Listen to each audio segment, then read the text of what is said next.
I'm going to give you some family meal tips for dysfunctional families. If you've ever watched a movie about a dysfunctional family, it is likely that you have seen multiple scenes of the family's craziness around the dinner table because things happen when you get a dysfunctional family together and everyone's around the table and everyone's eating and everybody's captive and who knows what's going to happen.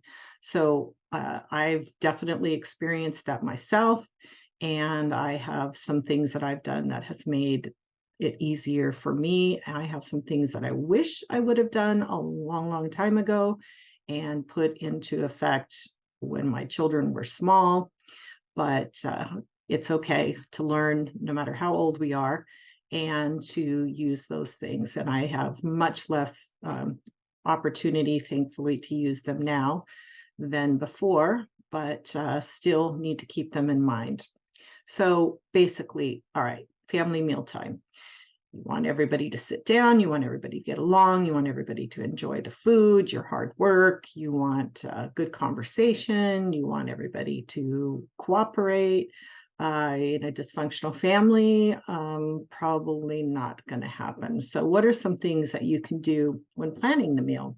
Well, first of all, you don't have to have everybody sit down at the table to eat at the same time. They don't have to sit around the table. You don't have to pass dishes. You can put it all out on a bar or a counter, let everyone serve themselves, take the plate into wherever it is they want to sit.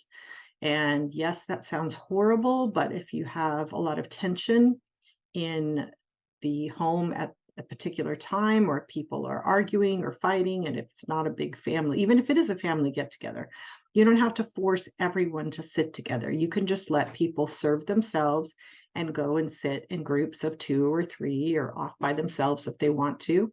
And if it's just your family and there's people that are mad at each other, they're fighting, is put the food out and let people serve themselves and go off into their own room.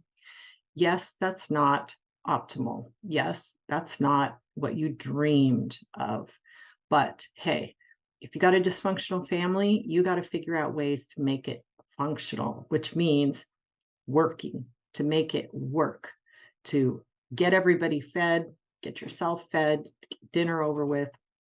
Hopefully, there'll be a better day when you can actually have some meals and things will go better. So keep that in mind. You don't have to force people to come to the table, like I said, at any particular time. Just let them mosey on in when they're ready, including belligerent, irritating teenagers or children that are throwing a fit, or a spouse that's moody and mad, wants to be alone, whatever you need to do. You could attempt an agreement in the family where there's certain subjects that we don't talk about at the table, or we don't bring up things that we're mad about, or it's not a time to reprimand children or tell people what they've done wrong. Maybe there's certain subjects that are allowed. You could try to, I've got a friend who made up some cards for family mealtime, and those cards were questions that people could answer, but anything is really risky in a dysfunctional family, because even pulling out a card is, it's going to probably possibly bring up a topic that could cause somebody to get upset. So you can try to make an agreement. Doesn't mean that people that are dysfunctional keep agreements. They will sometimes agree and then act like they never had the discussion. So the next thing is, you can be careful to not confront behavior that is going to cause an argument, or a spouse to maybe get too strict or reprimand, or for a kid to kind of pop off back to you. So you might want to not comment on a fidgety kid, maybe not comment at a kid who's not talking, a kid who's not eating, a kid who looks really sad and grumpy or upset, because any of those things could trigger a spouse to say something that is going to cause the kid to react more, and then everything's going to blow up. So just be careful what you bring up, what you say, because if you know that there are people that are going to react in a way that's going to cause things to kind of escalate, be careful. Choose your words carefully. The next one is you might not want to make everyone stay until done. I know that's polite, but sometimes in a dysfunctional family, that just increases the odds that something's going to happen. So you might just allow your kids to maybe leave the table when they're done, or your spouse to leave if your spouse wants to leave. That way, you're not forcing people to be together and to get along when they're maybe not in a good mood.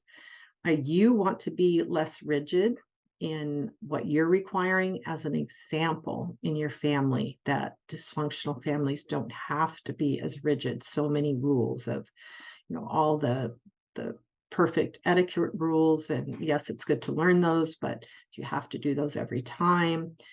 Do you have to, have everybody respond in exactly the way that they need to? So just think about lightening up yourself and being more casual so that you're not showing this example of these rigid, a lot of rigidity.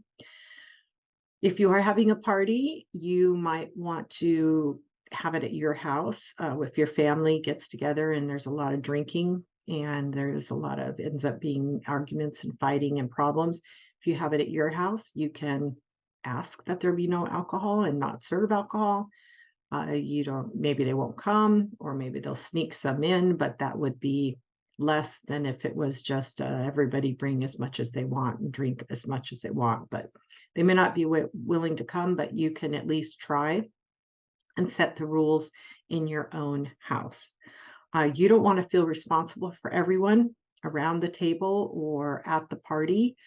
You are not responsible for preventing people from getting into disagreements or getting mad at each other or talking to each other about forbidden things at a party, maybe at the table. You might want to change the subject if somebody brings something up, that's going to be really heated. You might just want to say, like, well, you know what, let's just leave that. Let's leave that alone. But again, you're not responsible for people, and you're not responsible for keeping everybody happy or keeping everybody okay. But there are things you can do to kind of divert, especially if it's your dinner that you fixed and it's your house and you feel like, you want to kind of contain it. But again, it's not really your responsibility to have to step in between people. Don't micromanage anyone. Like I said, trying to control people or have them, but again, you have options. If it gets tense, you can say something to kind of smooth it over. You can try playing very calming music, praise worship music, or very calming, comfortable music that will relax everybody and kind of set a tone. You can excuse the children from the table if things get tense and there is arguing or there is something that's brought up that's going to cause that. You can, by all means, protect the children. You can get up if it gets really bad and you don't want to be a part of it. Just, excuse yourself and be done. You don't want to invite people that are going to fight and are not getting along.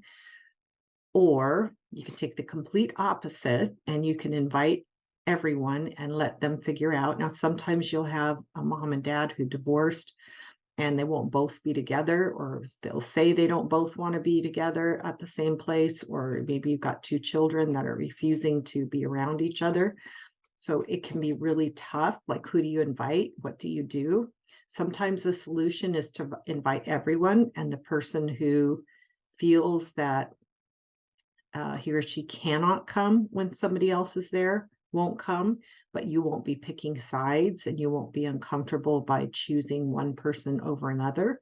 So that one is kind of tricky, but those are your options with that. You can also have two separate parties with half of your family and the other half, or have the party and invite, say, maybe, one of your parents, and then do celebrate with the other parent in a different way, maybe going out to eat or stopping by their house. So there's choices. If it's a family party, don't cook everything, keep it simple, do potluck, let everybody bring something, and use paper plates. so that you don't have to have the long time of dishes. You don't have to worry about who's going to help. And if anything's going to happen, put out a trash can, let everybody throw their paper plates away. You want to make sure that when you do plan, that you keep it as simple as possible. And you don't want to come to the party or to the table stressed, because then that mood will kind of rub off on other people too. So you want to keep yourself as relaxed as possible, make it as easy as possible, lower your expectations so you don't have unrealistic expectations of how glorious and wonderful your family mealtime is going to be, or your family Christmas party, or it happens to be Christmas right now. That's why I'm wearing this. But this goes for any family mealtime, whether it's with your just your husband, your wife, and your children, or if it's your entire family getting together for the holidays. So keep in mind, give it a light touch. That means that you can keep things light, and you can keep them humorous. You can not take it so seriously, not take your family so seriously, not take whatever it is happening. And you can even sit back and kind of pretend that your family is in a family movie about a dysfunctional family, and how, even though you're a part of it and experiencing the stress and the tension, what is the audience doing? Is the audience laughing? Is the audience entertained? Is the audience shocked? Is the audience feeling bad? What's going on? Kind of imagine what it looks like looking in on the family and the dynamic, and maybe kind of give it a light touch and not take it so seriously. That might even make it more fun for you. So there's a verse here that's interesting. It's Proverbs 15:17, and it says, let's see, it says, better a meal of vegetables where there is love than a fattened calf with hatred. So just think about making a simple meal that will keep, and serving your meal in a way where there is more comfort and more community than there is tension and stress, if you can figure out things that you can do to plan it in a way that that will happen. So, okay, have a happy mealtime. Okay. Oh, thank you for watching this video on Changed My Relationship.